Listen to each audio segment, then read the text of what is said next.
These are the Cauchy-Riemann equations, and they're really important in complex analysis for understanding whether or not functions are complex differentiable or not. And chances are, if you're clicking on this video, you probably already have a little bit of background knowledge on what the Cauchy-Riemann equations are, but if you don't, both of these equations that you see right here, otherwise known as the Cauchy-Riemann equations, need to be satisfied in order for a complex function to be complex differentiable.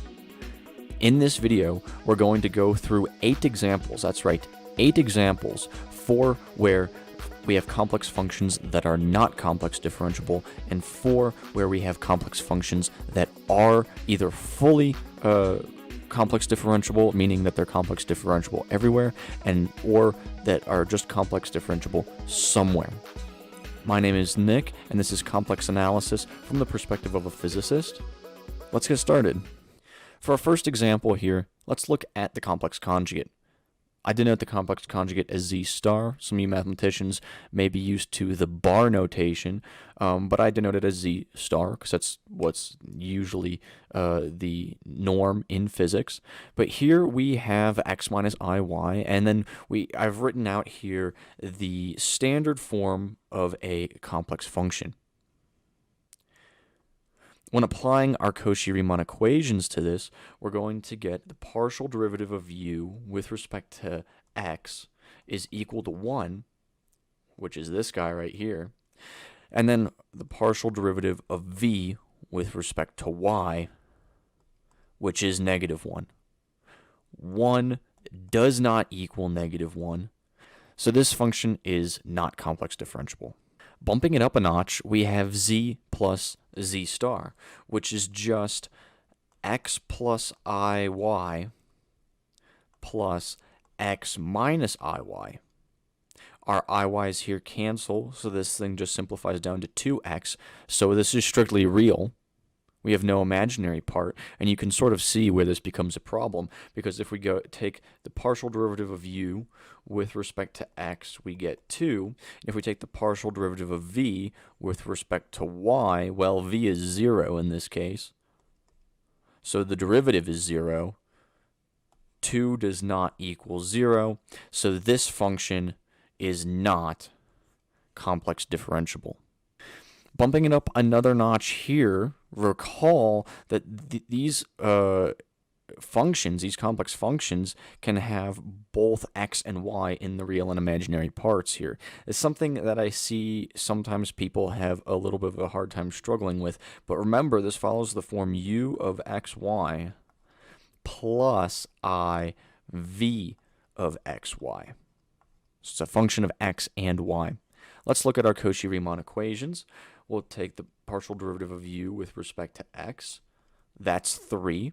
We'll take the partial derivative of v with respect to y, and that gives us a 3xy squared. And let's take a look at this here. Because 3, where does 3 equal 3xy squared? Well, I see that this is true for x equal to 1 and for y equal to plus or minus 1.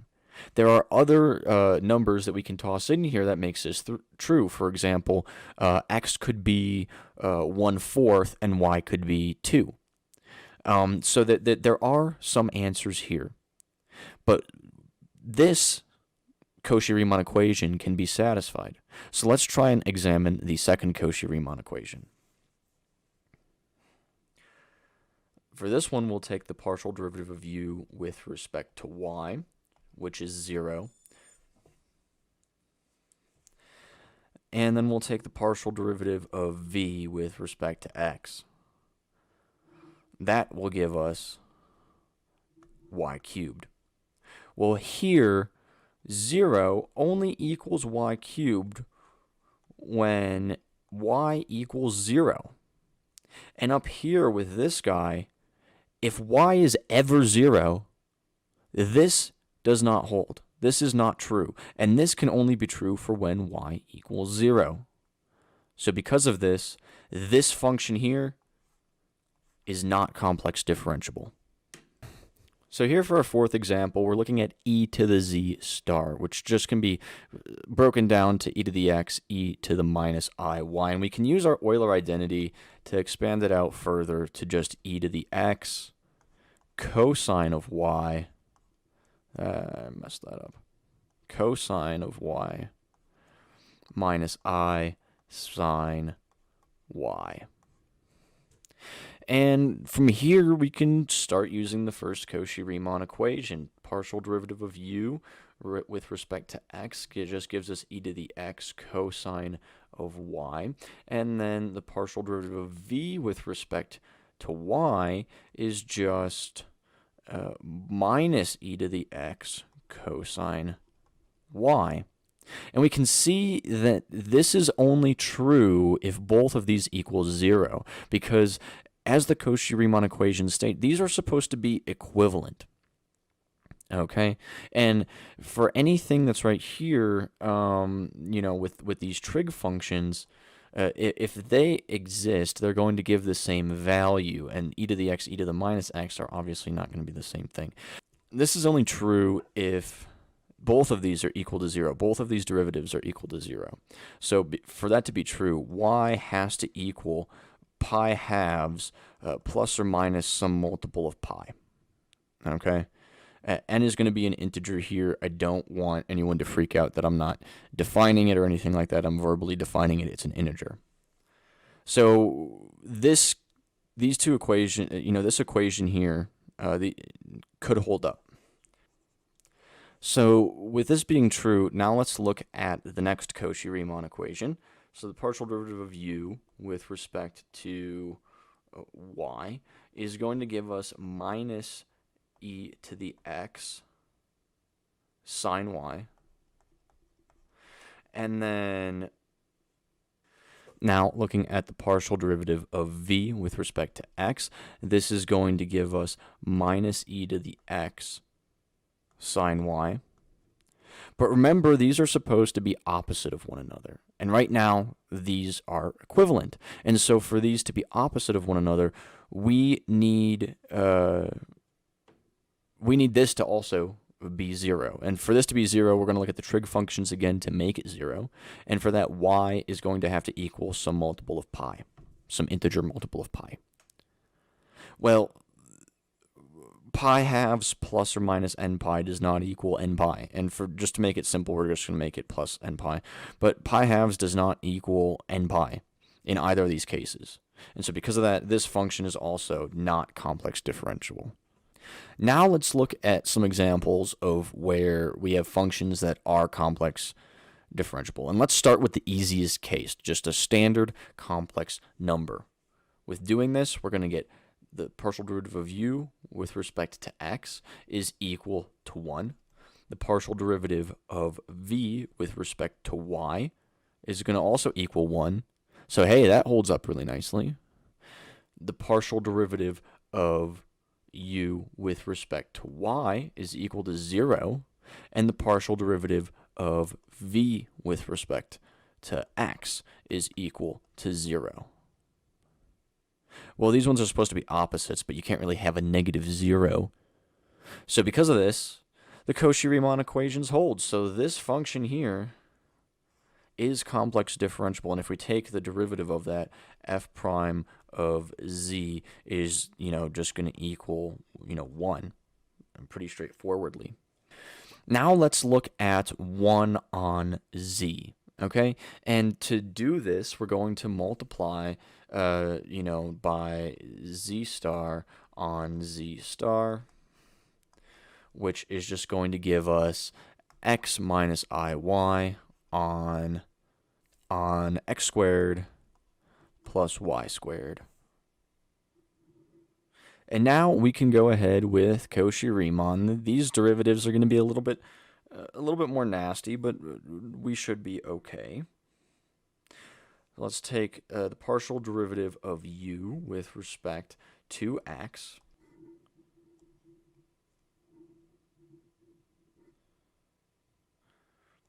X squared plus y squared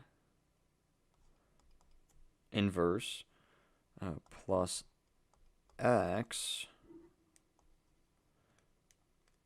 plus x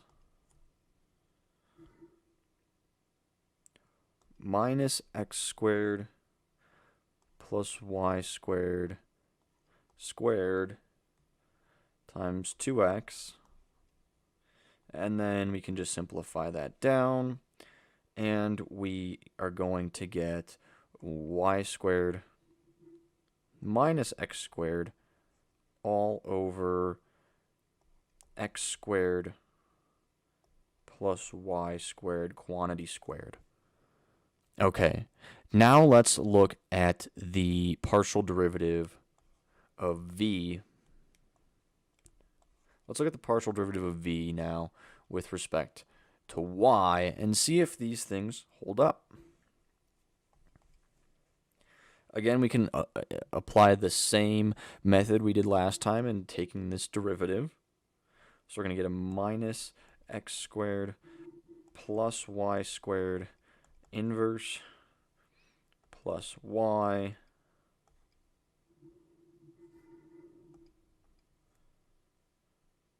x squared plus y squared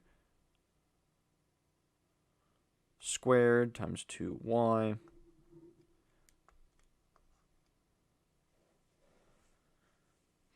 and simplify this down, and we get y squared minus x squared all over the quantity x squared plus y squared quantity squared. And as you can see, these two guys are the same thing. So the first Cauchy-Riemann equation is satisfied. So now let's test the second Cauchy-Riemann equation, and we'll take the partial derivative of u with respect to y, which is going to give us minus x times the quantity x squared plus y squared to the minus 2 times 2y, which is just minus 2xy x squared plus y squared quantity squared. Okay, let's look at the second part of this. Remember, for these to hold, they need to be opposite of one another. So partial of v with respect to x this time, we're going to get y x squared plus y squared minus 2, and then a 2x outside. So this is 2xy x squared plus y squared quantity squared. These are equivalent, well, equal and opposite like they're supposed to be. So the second Cauchy-Riemann equation is satisfied. So this function right here, this guy, is complex differentiable. And again, we can just simply take our derivative. So f prime of z here is just going to be minus 1 on z squared. Now let's look at the complex function e to the z. This will look very familiar. We did e to the z star. Let's take a look at what goes on with this one. We can, of course, expand it out, and we're going to get e to the x, e to the iy. Use our Euler identities, and we're going to get e to the x times the quantity cosine y plus I sine y. Okay, partial derivative of u with respect to x is equal to e to the x cosine of y. Partial derivative of v with respect to y is equal to e to the x cosine y. These are equivalent as they're supposed to be, so the first Cauchy-Riemann equation is satisfied. Let's look at the second one. Partial derivative of u with respect to y gives us e to the x minus e to the x sine y. Partial derivative of v with respect to x is just going to give us e to the x sine y. These are opposites of one another, minus, plus. And so the second Cauchy-Riemann equation is satisfied. And so this function right here is also complex differentiable. And when we take the derivative, f prime